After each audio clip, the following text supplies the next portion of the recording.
Alors, déjà, c'est amusant parce que j'ai commencé l'animation ici, là, dans cette pièce, il y a 20 ans exactement. J'étais aux Beaux-Arts à Marseille quand j'ai entendu parler d'une formation en animation. Donc, j'avais entendu parler de cette formation au Gobelin. J'ai passé un concours et j'avais été sélectionné en 98. Ensuite, je suis allé assez rapidement vers le storyboard. Et donc, j'ai commencé à faire des storyboards sur la série de Fabien Limousin. À l'époque, c'était Lila Lily. Après cette série, j'ai travaillé chez d'autres producteurs comme Xilam. À l'époque, on faisait les aventures de Lucky Luke. J'avais mon ami Jean-Charles Fink qui réalisait la série. J'ai dit oui, moi je fais un peu d'animation, tout ça, mais bon, c'est compliqué, il y a beaucoup de dessins à faire, c'est pas ce qui m'intéresse le plus. Moi j'aimerais bien faire du storyboard. Il m'a dit écoute, j'ai quelqu'un qui est pas super, quitte à tout refaire, autant que ce soit toi que ça te forme. J'ai eu la chance de travailler, que Franck Equincy me propose aussi de travailler sur son film, sur Avril et le Monde Truqué, et qui était ma première expérience de storyboard sur un long métrage.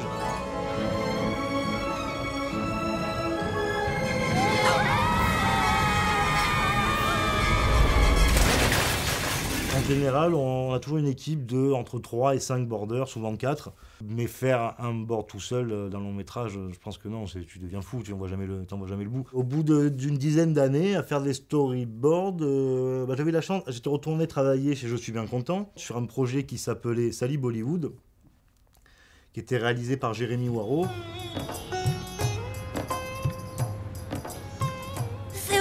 Sally, on a kidnappé mon exposé de SVT. Le FBI t'écoute, Albert. Une fois que j'ai fini de diriger les storyboards, il ne voulait pas continuer, il m'a proposé de prendre la suite de la réalisation. Et c'est comme ça que j'ai mis un premier pied on va dire plutôt un deuxième dans la réalisation, parce que j'avais fait un petit court-métrage avant. Je continue à apprendre beaucoup sur la réalisation sur ce projet.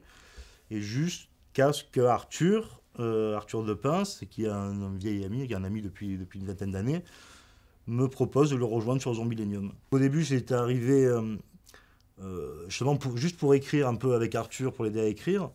Petit à petit, je me suis retrouvé à monter une équipe de storyboard, du coup à faire aussi chef storyboarder sur le film. S'il te plaît, merci. Oui, je vous la passe. C'est ton papa. Oh, pardon, on parlait. Ça a peut-être un peu marché sur les pieds au début. Et parce que Zombilenium, c'est vraiment son style graphique, et on a vraiment essayé de réadapter la BD, d'adapter son style au plus proche. On avait un décorateur, Bruno Cucino, avec qui je travaillais souvent chez Je suis bien content, qui est venu me dire oui, je vous fais des villages du Nord, il n'y a pas de problème, c'est des maisons en briques, vous voulez quoi, un bistrot à l'angle d'une rue, pas de problème.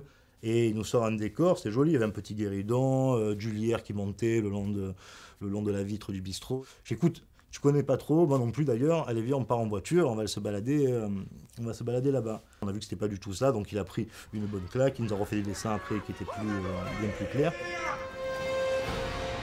Je te l'ai dit, t'es déjà mort. Le film reste franco-belge, et voilà, on a à peu près 30% de la fabrication du film qui s'est fait en Belgique. À Paris, on a gardé un peu tout ce qui était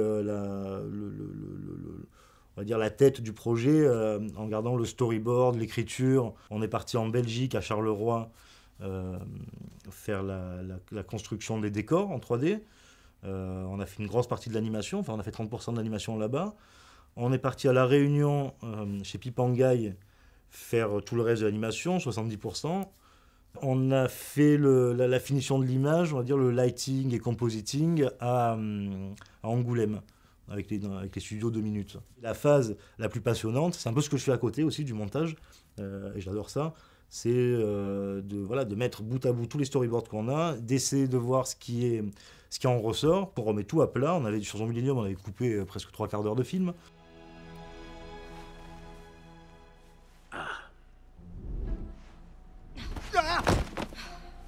C'est la dernière fois que je vais récupérer un monstre. Y a pas marqué fourrière ici. Toutes les séquences qu'on avait, finalement, en les redispatchant et en rajoutant des petits inserts à droite à gauche pour que ça soit cohérent, bah, le film prenait beaucoup plus de pêche. Sur d'autres films où ils se disent « Ouais, super, on a un script, il est nickel, donc on prévoit 4-5 mois de storyboard, après, paf, on part en animatique. » Sauf que tu déroules la moitié du film et tu te rends compte qu'il y a un gros problème narratif. Tu dis « Merde, bon, il faut repartir en écriture. » Et si tu as bloqué les équipes d'anime, les machins, et les mecs, tu vas leur dire « Bon, attendez, on fait une petite pause, revenez dans 3 mois. » Du coup, bah non, tout le monde marronne, tout le monde est là « Bah ouais, on va pas rester 3 mois sans rien faire. » Ou alors les 3 quarts se barrent sur d'autres productions, et tu flingues un peu ton démarrage de prod en faisant ça.